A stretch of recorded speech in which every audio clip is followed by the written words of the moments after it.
की कक्षा में आप सभी का स्वागत है। आज हम अध्याय 3 भारत में उद्योग का अध्ययन करेंगे।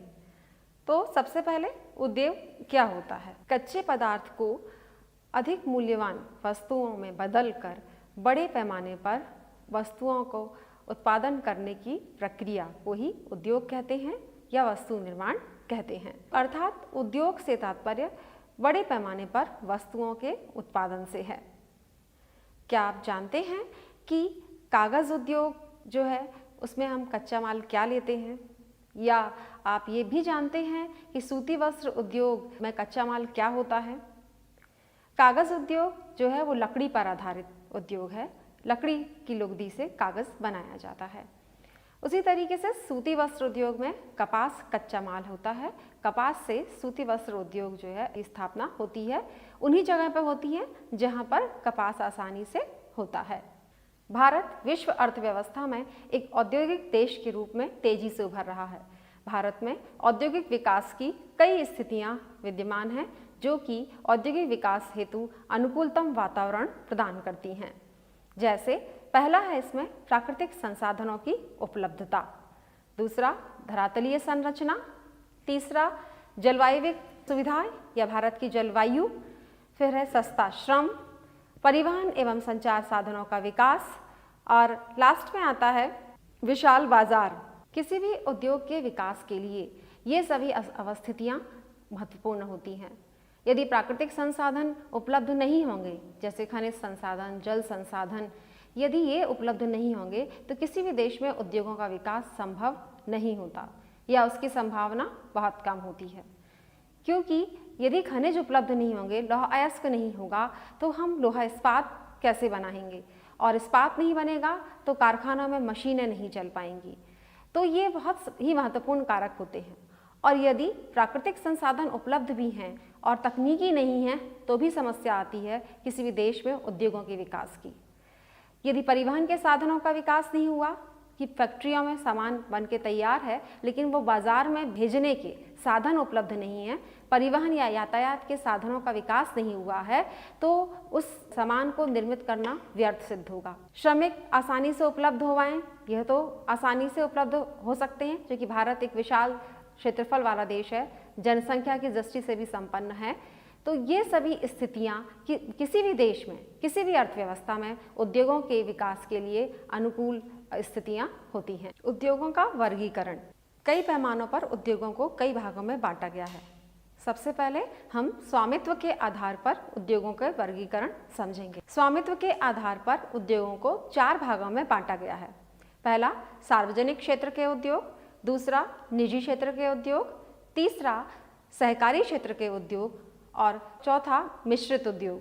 तो पहला जो है सार्वजनिक स्वामित्व में सरकार द्वारा जिन उद्योगों का संचालन किया जाता है, सरकार जो है उस उद्योगों पर पूरा नियंत्रण बनाए रखती है। जैसे Bharat heavy electricals limited, steel authority of India, ये सार्वजनिक क्षेत्र के उद्योग हैं। निजी क्षेत्र में उद्योगों का संचालन जो रहता है वो किसी एक व्यक्ति के हाथ में रहता है। जैसे हम बजाज ले लें, डाबर ले लें, रिलायंस इंडस्ट्रीज ले लें, ये सभी निजी क्षेत्र के उद्योग हैं। फिर आता है मिश्रित उद्योग।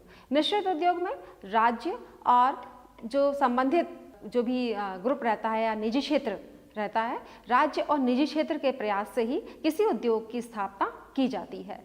जैसे ऑयल इंडिया लिमिटेड इसका सबसे अच्छा उदाहरण है। और चौथा जो आता है इसमें वो है सहकारी उद्योग। सहकारी उद्योग से तात्पर्य है जो भी उद्योगों का कच्चे माल या जो उत्पादक रहता है और श्रमिक दोनों का स्वामित्व संबंधित उद्योग पर रहता है। अर्थात जिस किसी उद्योग में कच्चा माल उपलब्ध करने वाले उत्पादक और श्रमिक दोनों का ही स्वामित्व होता है। जैसे कि गुजरात में अमूल और केरल में नारियल उद्योग इसका सबसे अच्छा उदाहरण है। पूंजी निवेश के आधार पर उद्योगों का वर्गीकरण। पूंजी निवेश के आधार पर उद्योगों को 4 भागों में बांटा गया है। पहला बृहद उद्योग, दूसरा मध्यम उद्योग, तीसरा लघु उद्योग और चौथा कुटीर उद्योग। बृहद उद्योग वह उद्योग है जिसमें पूंजी का निवेश 10 करोड़ या उससे अधिक रुपए का होता है। मध्यम उद्योग वह उद्योग है जिसमें पूंजी निवेश 8 से 10 करोड़ रुपए के बीच का होता है। अर्थात मध्यम उद्योग में पूंजी का निवेश 8 करोड़ से लेकर 10 करोड़ रुपए के बीच का होता है। फिर है लघु उद्योग। लघु उद्योग में पूंजी निवेश 5 से 8 करोड़ की राशि तक होता है, अर्थात 5 से लेकर 8 करोड़ रुपए तक जो है लघु उद्योग में लगाए जाते हैं। कुटीर उद्योग। कुटीर उद्योग में पूंजी निवेश बहुत कम किया जाता है और स्थानीय संसाधनों और स्थानीय श्रमिकों या परिवार के सदस्यों की सहायता से इस उद्योग के कार्यों को पूरा किया जाता है, अतः इसमें पूंजी निवेश ना के बराबर होता है। अब है कच्चे माल के आधार पर उद्योगों के प्रकार। कच्चे माल के आधार पर उद्योगों का पहला प्रकार है कृषि आधारित उद्योग, जैसे कि सूती वस्त्र उद्योग। सूती वस्त्र उद्योग में कच्चा माल कपास होता है। दूसरा है खनिजों पर आधारित उद्योग, जैसे लोहा इस्पात उद्योग। इसमें कच्चा माल लौह अयस्क होता है जो कि एक खनिज है। तीसरा है वन पर आधारित उद्योग, जैसे कागज उद्योग। कागज लकड़ी की लुगदी से बनाया जाता है, अतः वह वन पर आधारित उद्योग है। अब है उपयोगिता के आधार पर उद्योगों के प्रकार। उपयोगिता के आधार पर उद्योगों को 2 भागों में बांटा गया है। पहला है उपभोक्ता उद्योग और दूसरा है आधारभूत उद्योग। तो आधारभूत उद्योग जैसे लोहा इस्पात उद्योग, क्योंकि सभी उद्योगों का आधार जो है वो लोहा इस्पात उद्योग को माना गया है। आधारभूत उद्योग से तात्पर्य हम बृहद और भारी उद्योगों से भी ले सकते हैं, जो कि कई उद्योगों का आधार प्रदान करते हैं। फिर है उपभोक्ता उद्योग। उपभोक्ता उद्योग अर्थात हम जिन वस्तुओं का अपने दैनिक जीवन में अधिक मात्रा में उपयोग करते हैं या हमारे रोज़मर्रा में हम जिन वस्तुओं का उपयोग करते हैं उनसे संबंधित जो उद्योग होंगे जिनमें उन वस्तुओं का उत्पादन किया जाता है, उन्हें हम उपभोक्ता उद्योग कहते हैं। जैसे हम जो है रोज़मर्रा में हम पंखे का उपयोग करते हैं, हम चीनी का उपयोग करते हैं, कागज़ का उपयोग करते हैं, तो ये सभी उपभोक्ता उद्योग हैं। अब आता है तैयार माल के आधार पर उद्योगों के प्रकार। तो तैयार माल के आधार पर हम 2 प्रकार में बांट सकते हैं। पहला है भारी उद्योग और दूसरा है हल्के उद्योग। जिन उद्योगों में भारी जो है वस्तुओं का उत्पादन होता है वह भारी उद्योग कहलाते हैं, जैसे वही लोहा इस्पात उद्योग। दूसरा है हल्के उद्योग। हल्के उद्योग में उत्पादित सामान जो रहता है वो कम भार वाला होता है, जैसे कि बिजली उद्योग, जो कि एक हल्का उद्योग है। सूती वस्त्र उद्योग। सूती वस्त्र उद्योग हमारे देश का पुरातन उद्योग है, सबसे प्राचीन उद्योग है, परंपरागत उद्योग है। हमारे यहाँ बहुत समय पहले से ही, प्राचीन काल से ही सूत कातने की परंपरा चली आ रही थी। पहले हथकरघा से सूत कातकर बनाया जाता था और उनका उपयोग किया जाता था। फिर धीरे धीरे आगे चलकर विद्युत या पावर लूम से जो है सूती वस्त्र बनाए जाने लगे और हम उनका उपयोग करने लगे। अंग्रेजी शासन काल में जब अंग्रेजों ने जो है टैरिलिन, टैरिकॉट, इन सभी वस्त्रों को पर कर लगाकर महंगा कर दिया, तो हमारे गांधी जी ने इन सभी जो है अंग्रेजों का विरोध करके सूत काट कर, हथकरघा से सूत काट कर जो है हमें सूती वस्त्र उपलब्ध कराया। और आज अभी तक हम देखते चले आ रहे हैं कि सूती वस्त्र उद्योग हमारे देश के महत्वपूर्ण उद्योगों में शामिल है। तो सर्वप्रथम सूती वस्त्र उद्योग की जो पहली मिल लगाई गई थी, प्रथम सफल जो कारखाना था वो मुंबई में लगाया गया था 1851 में। देश का पहला सफल सूती वस्त्र उद्योग का कारखाना मुंबई में 1851 में लगाया गया था और आगे चलकर मुंबई सूती वस्त्र उद्योग की राजधानी के रूप में प्रसिद्ध हुई। अब मुंबई में सूती वस्त्र उद्योग के स्थानीयकरण के क्या कारक थे या ऐसे क्या कारण थे कि मुंबई में ही सूती वस्त्र उद्योग की स्थापना हुई या वह सूती वस्त्र उद्योग वहाँ बड़े पैमाने पर फैला, तो हम उनके कारण पर भी नज़र डाल लेते हैं। मुंबई जो क्षेत्र है वहाँ आर्द्र जलवायु है, अर्थात नम जलवायु रहेगा, समुद्र के किनारे से लगा हुआ क्षेत्र है। तो यदि नम जलवायु रहती है, आर्द्र जलवायु रहती है, तो कपास का रेशा टूटता नहीं है, कपास मजबूत होता है और जहाँ कपास होगा वहाँ सूती वस्त्र उद्योग स्थापित होगा। दूसरा है काली मिट्टी। काली मिट्टी सूती वस्त्र के लिए या कपास के लिए सबसे अधिक अनुकूल मिट्टी है। काली मिट्टी में जो कपास होता है वो उच्च कोटि का माना जाता है। तीसरा है सस्ता श्रम। विभिन्न क्षेत्रों में से, विशेषकर पूरे भारत से मुंबई में लोग काम की तलाश में जाते हैं और इसलिए वहाँ आसानी से सस्ता श्रमिक उपलब्ध हो जाता है। परिवहन के साधनों का विकास। चूँकि पूरे देश से लोग महाराष्ट्र में, विशेषकर मुंबई में काम की तलाश में पहुँचते हैं, तो ये परिवहन के साधनों का उपयोग करके ही पहुँचते हैं। अर्थात परिवहन के साधनों का जो विकास हुआ है बहुत ही तीव्र गति से हुआ है और बहुत ही सघन है। इसलिए यहाँ पर उद्योग की स्थापना में अनुकूल तत्व मिला। फिर है बाजार। मुंबई एक बंदरगाह के रूप में भी है और जिससे कि अंतर्राष्ट्रीय व्यापार फलता फूलता है। चूँकि मुंबई बंदरगाह है तो विदेशों से आयात निर्यात आसानी से संभव हो सकता था, इसलिए भी वहाँ उद्योगों का केंद्रीकरण में सहायता मिली। तो ये सारे कारक हैं जिनके के कारण मुंबई में या महाराष्ट्र में सूती वस्त्र उद्योग का केंद्रीकरण हुआ। न केवल मुंबई, न केवल महाराष्ट्र, बल्कि गुजरात में भी यही स्थिति देखने को मिलती है। और हम यहाँ सुनते भी हैं कि अहमदाबाद जो है भारत के मैनचेस्टर की संज्ञा दी जाती है सूती वस्त्र उद्योग के कारण, क्योंकि वहाँ पे भी यही स्थितियाँ हैं। गुजरात में हो चाहे महाराष्ट्र में हो, काली मिट्टी है, जलवायु आर्द्र है, जिससे कि वहाँ पे कपास उच्च कोटि का होता है। इसके अतिरिक्त मुंबई में एक और सुविधा मिलती है, वहाँ मुंबई हाई से खनिज तेल आसानी से उपलब्ध हो जाता है। खनिज तेल आप जानते ही हैं, पेट्रोलियम, जिसका कि उपयोग विभिन्न उद्योगों में किया जाता है। इस तरीके से मुंबई को आसानी से उपलब्ध हो जाता है। तो आप चलते हैं मानचित्र की तरफ, सूती वस्त्र उद्योग की स्थापना के केंद्र समझने के लिए। मानचित्र में हम देखें, महाराष्ट्र में सूती वस्त्र उद्योग के प्रमुख केंद्र मुंबई, शोलापुर, पुणे, वर्धा, औरंगाबाद और जलगांव, इन सभी स्थानों पर महाराष्ट्र में सूती वस्त्र उद्योग स्थापित किए गए हैं।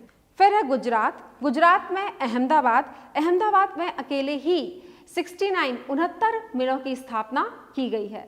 अहमदाबाद को इसी कारण ही भारत के मैनचेस्टर की संज्ञा दी जाती है।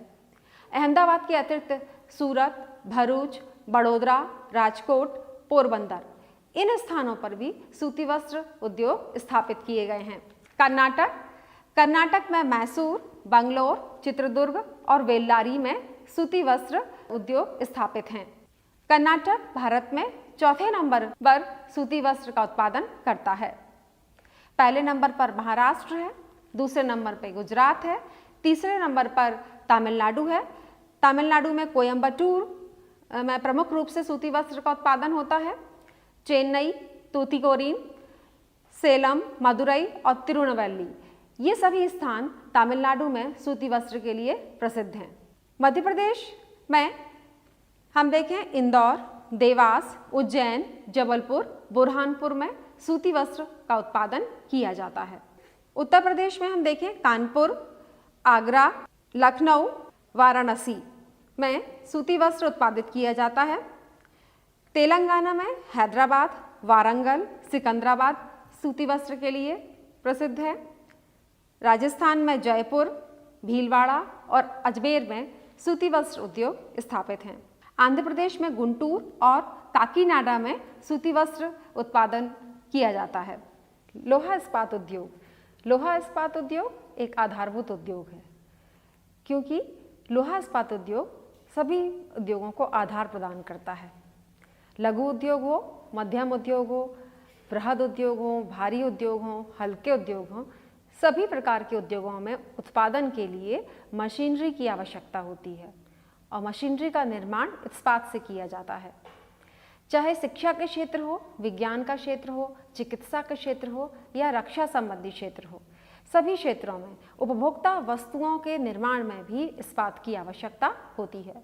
इसीलिए लोहा इस्पात उद्योग जो है उसको आधारभूत उद्योग कहा जाता है। अब लोहा इस्पात उद्योग की स्थापना कैसे हुई? हम केवल लोहा अयस्क से इस्पात बनाएंगे, उसी को हम बोलते हैं लोहा इस्पात उद्योग। तो कैसे लोहा अयस्क से इस्पात बनाया जाता है, पहले हम ये देखें। लोहा अयस्क जो खनिज संसाधन है वो प्रकृति में उपलब्ध है, प्रकृति प्रदत्त है। जब लौह अयस्क को निकाला जाता है तो उसको जो है डिटर्जेंट से साफ भी किया जाता है। लौह अयस्क से इस्पात बनाने के लिए हम मैग्नीज, चूना पत्थर और क्ले मिलाते हैं उसमें, और इन तीनों को मिलाकर ही जो है इस्पात बनाया जाता है। उसकी बहुत सी अशुद्धियाँ दूर की जाती हैं। अर्थात लौह अयस्क से इस्पात बनाने के लिए हमें मैग्नीज की ज़रूरत पड़ती है, चूना पत्थर और क्ले की आवश्यकता पड़ती है, और भी बहुत सी ऐसी चीज़ों की ज़रूरत पड़ती है जिससे अयस्क से इस्पात बनाया जा सके। तो जाहिर सी बात है, लोहा इस्पात उद्योग वहीं लगाया जाएगा जहां पर कि ये चीज़ें आसानी से उपलब्ध हो सकें। विशेष करके कोयला क्षेत्र हों, मैग्नीज के क्षेत्र हों, आसपास जहां पे लोहा इस्पात उद्योग के संबंधित जो सामग्री है, कच्चा माल आसानी से मिल जाए, वहां पर लोहा इस्पात उद्योग की स्थापना की जाती है।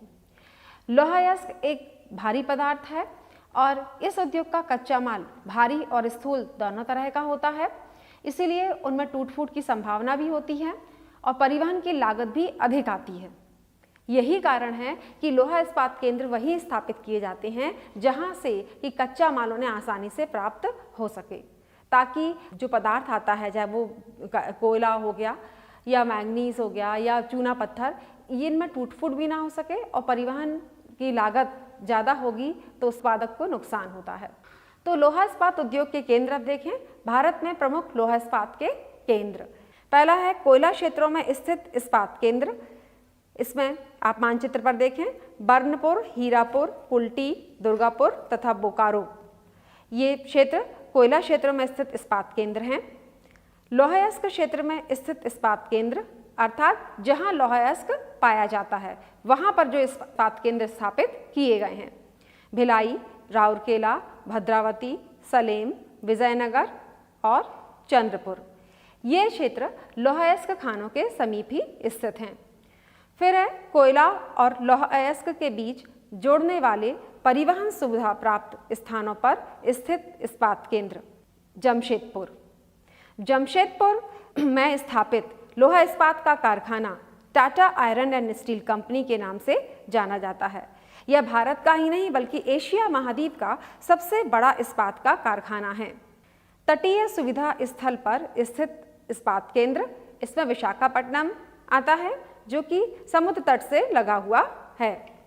तो ये था उद्योगों के स्थापित केंद्र जो कि आपने मानचित्र पर देखे। कागज उद्योग, कागज उद्योग आधुनिक सभ्यता का मूलाधार है, अतः वन आधारित उद्योगों में कागज को सर्वाधिक महत्वपूर्ण उद्योग माना जाता है। वन आधारित इसलिए कि कागज जो है वो बांस और लकड़ी की लुगदी से बनाया जाता है और ये चीज़ें हमें वन से ही प्राप्त होती हैं। भारत में हाथ से कागज बनाने की कला का विकास 8वीं शताब्दी में शुरू हो गया था। ब्रिटिश शासन से पूर्व हमारे देश में यह कुटीर उद्योग के रूप में था। भारत का प्रथम आधुनिक सफल कारखाना 1716 में तमिलनाडु राज्य के ट्रंकुवार नामक स्थान पर स्थापित हुआ। कागज बांस, निफर लकड़ी तथा घास से लुगदी बनाकर तैयार किया जाता है। इसके निर्माण के लिए रंग तथा सरेस को भी प्रयोग में लाया जाता है। लुगदी बनाने योग्य लकड़ी हमारे देश में कम मिलती है, इसीलिए हमें लुगदी का विदेशों से आयात भी करना होता है। वर्तमान में जूट, गन्ने की छाल को भी हम कागज उद्योग में कच्चे माल के रूप में प्रयोग करने लगे हैं। उद्योगों का विकेंद्रीकरण, कागज उद्योग देश में किन जगह पर स्थापित किया गया है, अब हम यह देखेंगे। देश के कागज उत्पादक राज्यों में कर्नाटक, केरल, बिहार, झारखंड आदि प्रमुख राज्य हैं। मध्य प्रदेश के होशंगाबाद में नोट छापने के कागज का कारखाना भी स्थापित है। औसतन 1 टन कागज बनाने के लिए 2.38 टन बांस की आवश्यकता पड़ती है। अतः भारत में इस उद्योग का केंद्रीकरण कच्चे माल प्राप्ति स्थल के निकटवर्ती भागों में हुआ है, जहां की उद्योग की स्थापना हेतु जो आवश्यक भौगोलिक कारक जैसे समतल धरातल मिल सके, परिवहन के साधनों का विकास हो और कुशल श्रम भी आसानी से मिल सके और बिजली के लिए शक्ति के साधन भी आसानी से उपलब्ध हो सके। जहां पर ऐसे भौगोलिक कारकों की उपस्थिति होगी वहां पर ही कागज उद्योग की स्थापना की गई है। भारत का कागज उत्पादन की दृष्टि से विश्व में 20वां स्थान है। देश में कागज के उत्पादन में लगभग 30 गुनी से भी अधिक वृद्धि हो चुकी है। हमारे देश में उत्पादित होने वाले कागज में 53% जो कागज है वो लिखने और छपाई का कागज, 22% पैकिंग करने का कागज, 16% गत्ते का कागज और 6% अखबारी कागज होता है। देश में सभी प्रकार के कागज और गत्ते के उत्पादन में निरंतर वृद्धि होती रही है। अब हम देखें उद्योगों का राष्ट्रीय अर्थव्यवस्था में योगदान। इन सभी उद्योगों से, चाहे वो लोहा इस्पात उद्योग हो, चाहे वो कागज उद्योग हो, सूती वस्त्र उद्योग हो, जूट उद्योग हो, ये सभी उद्योग किसी भी अर्थव्यवस्था में वहाँ पर स्थापित उद्योग किस प्रकार अपनी अर्थव्यवस्था को मजबूत बनाने में सहयोग प्रदान करते हैं। तो इसमें पहला तो कि उद्योगों से उत्पादन में वृद्धि होती है। उत्पादन में वृद्धि होगी तो लोगों को रोजगार मिलेगा, क्योंकि उत्पादन कार्य बढ़ेगा तो लोगों को रोजगार मिलेगा, रोजगार मिलेगा तो लोगों की आर्थिक स्थिति सुधरेगी, आर्थिक स्थिति सुधरेगी तो प्रति व्यक्ति आय में वृद्धि होने से देश का आर्थिक विकास होगा। तो किसी भी उद्योग की स्थापना से उस उद्योग के आसपास के क्षेत्र के लोगों को ही नहीं बल्कि बहुत दूर जो से लोगों को भी वहाँ रोजगार आसानी से उपलब्ध होता है, और रोजगार उपलब्ध होता है जिससे कि वहाँ की प्रति व्यक्ति आय बढ़ती है, वहाँ की आर्थिक स्थिति सुधरती है और वहाँ का आर्थिक विकास होता है। दूसरी चीज़ इसमें आती है, रोजगार के साधनों में वृद्धि होने के साथ ही राष्ट्रीय आय में पूंजी का निर्माण होता है। पूंजी निर्माण तभी संभव है जबकि देश में प्रति व्यक्ति आय बढ़े, और प्रति व्यक्ति आय बढ़ने के बाद जो बचत होगी, जो विनियोग होगा, उससे राष्ट्र में पूंजी निर्माण संभव हो पाता है।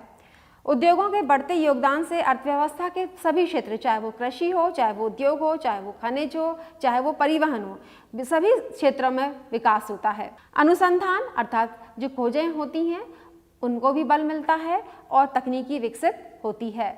जैसे कि आप अपने देश में देखते ही होंगे कि विभिन्न जो अनुसंधान हमारे देश में किए जा रहे हैं, चाहे वो अंतरिक्ष में हम देखें चंद्रयान 2 के रूप में हो, और चाहे वो किसी भी क्षेत्र में जो है, चाहे वो परमाणु बम से लेकर हो, चाहे किसी उपग्रह को अंतरिक्ष में भेजने को लेकर हो, सभी क्षेत्रों में देश निरंतर प्रगति करते चले आ रहा है। और इस निरंतर प्रगति का कारण ही है कि देश का औद्योगिक विकास, और यह सभी उद्योगों के कारण ही संभव हो पाता है। विशेषकर हम आधुनिक युग को जो है औद्योगिक युग कहते हैं, इसीलिए क्योंकि उद्योगों के विकास से ही किसी देश का विकास संभव हो पा रहा है, क्योंकि उत्पादन बड़े पैमाने पर चाहिए। उत्पादन जब बढ़ेगा तभी लोगों को रोजगार मिलेगा। अब उत्पादन बढ़ाने के लिए ज़रूरत है कि हम मशीनों से उत्पादन करें, और यदि मशीनों से उत्पादन करना है तो मशीनों को बनाना भी होगा, और मशीनें बनाने के लिए हमें अयस्क या खनिज की आवश्यकता होगी। उन खनिज को हम अपने उपयोग के लायक बनाकर, विभिन्न उपयोगी वस्तुएं बनाकर, उन्हें मूल्यवान वस्तुओं में परिणत कर हम अपनी अर्थव्यवस्था के विकास में योगदान दे सकते हैं। अर्थव्यवस्था में उद्योगों का योगदान महत्वपूर्ण है, लेकिन उद्योगों से उतना ही कहीं प्रदूषण हो रहा है जो कि वर्तमान में एक भयंकर समस्या के रूप में हमारे सामने है। वर्तमान समय में पर्यावरण प्रदूषण की समस्या अंतर्राष्ट्रीय समस्या है। प्रदूषण एक ऐसी अवांछनीय एवं असामान्य स्थिति है जिसमें भौतिक, रासायनिक एवं जैविक परिवर्तनों के फलस्वरूप वायु, जल तथा मृदा अपनी गुणवत्ता खो देते हैं और वे संपूर्ण जीव जगत के लिए हानिकारक सिद्ध होने लगते हैं। उद्योगों से जो उत्पन्न प्रदूषण है वो 4 प्रकार का होता है: वायु प्रदूषण, जल प्रदूषण, भू प्रदूषण और ध्वनि प्रदूषण। वायु प्रदूषण जो है वो आपने सुना ही है, आप उसको अच्छी भली भांति परिचित हैं। उसके हम पहले नियंत्रण के उपाय देखेंगे। कल कारखानों की लगी चिमनियाँ से जो हानिकारक पदार्थ निकलते हैं, हानिकारक गैसें निकलती हैं, जो कि वायु प्रदूषण का मूल कारण है। मुख्य रूप से रासायनिक उद्योगों से वायुमंडल में प्रदूषण बढ़ता चला जा रहा है। तो यदि कारखानों में चिमनियों का उपयोग किया जाए तो प्रदूषण कम हो सकता है, और इसके साथ ही हमें नई तकनीकी, नई प्रौद्योगिकी का उपयोग करने पर प्रदूषण को हम कम कर सकते हैं। जल प्रदूषण में विभिन्न रासायनिक उद्योग अपने उद्योगों का अपशिष्ट पदार्थ जल में विसर्जित करते हैं, जल में बहाते हैं, और इसको यदि हम रोक लगा दें, इसके लिए कड़े कानून बनाए जाएं, तो हम जल प्रदूषण को रोक सकते हैं। उसी तरीके से सड़क के किनारे, कारखानों के पास खाली स्थानों पर वृक्ष लगाए जाने चाहिए ताकि प्रदूषण कम हो सके। भू प्रदूषण, अपशिष्टों को आधुनिक तकनीक से जलाकर उससे उत्पन्न ताप को ऊर्जा के रूप में प्रयोग किया जा सकता है या कंपोस्ट खाद बनाकर उसे उपयोगी बनाया जा सकता है। ध्वनि प्रदूषण, कारखानों को या फैक्ट्रियों को शहर से दूर स्थापित किया जाना चाहिए ताकि जनसंख्या पर या शहर के निवासियों पर ध्वनि प्रदूषण का उतना अधिक प्रभाव ना पड़े। ये थे प्रदूषण जो कि उद्योगों से उत्पन्न होते हैं और उनसे जो है निपटने के उपाय। आशा है कि आपको यह आसानी से समझ में आ चुके होंगे। अब इनसे संबंधित कुछ प्रश्न हैं। पहला प्रश्न है, स्वामित्व के आधार पर उद्योगों के प्रकार कौन से हैं? नाम लिखिए। दूसरा है, कच्चे माल के आधार पर उद्योगों के प्रकार लिखिए। इसमें दोनों के आपको उदाहरण भी लिखना। तीसरा है, लोहा इस्पात उद्योग को आधारभूत उद्योग कहा जाता है। 4 कारण लिखिए। फिर है, राष्ट्रीय अर्थव्यवस्था में उद्योगों के योगदान की व्याख्या करनी है। इसमें आपको कोई भी 4 कारण पॉइंट में लिखना है। भारत के मानचित्र पर लौह इस्पात केंद्रों का वितरण प्रदर्शित कीजिए।